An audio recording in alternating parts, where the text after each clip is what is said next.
Let's go ahead and click on the player for this one. And we're going to go to the property for the swap back and forth right here. So we've looked at this before. If you've been following from the standard tile, then you've seen the swap back and forth. What this basically does is just allow the player to be able to go in front or behind other tiles based on the transform position. So the little plus sign right there. So if you say enable and then you say the position is going to be, for instance, if we were trying to make sure that the player stayed in front wherever the feet were, then you could say that it was down lower, and then whenever this is in front of the transform, is below the transform of another object, he'll be in front. If it goes above it, then he'll be behind. In order to make sure that the player works, though, you always want to make sure you have the is moving on. What this does is just going to say it's going to be a constant check for the player. That way, whenever he does get around another object, he'll be able to see it.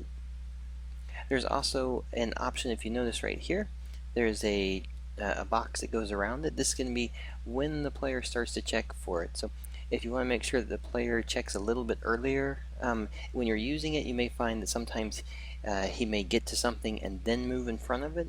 That just means you want to scale up your box a little bit larger so he's aware of things before he gets to them. Alright, and then the other option here, let's go ahead and do we'll show the editor pivot point here. Let's go ahead and turn this one off. We'll go ahead and place a object in the scene. And actually we'll do a let's see if we have a couple objects we can use. Actually for a 2D game, we'll go ahead and just use the block, that way we can see it. So on the block, same thing here. We're going to go to the objects front and back, the swapping here. And we'll enable this one. We're going to say the pivot point, and just so you can kind of see it too, we'll say the pivot point is going to be about the same spot right here. And then show the pivot point in the editor here. And then also something to remember is that in order to walk through it, we want to make sure that the collider box is turned off on it. And you could either have it completely turned off, or you could actually just make it smaller so that the player could be, as if, for instance, if it was a tree and you wanted the tree to be not walkable right here, but everywhere else. Alright, and then for the player, we'll just turn, last part of this one, we'll turn the gravity off just so the player can walk around freely here. So on the gravity option, we'll just turn gravity off.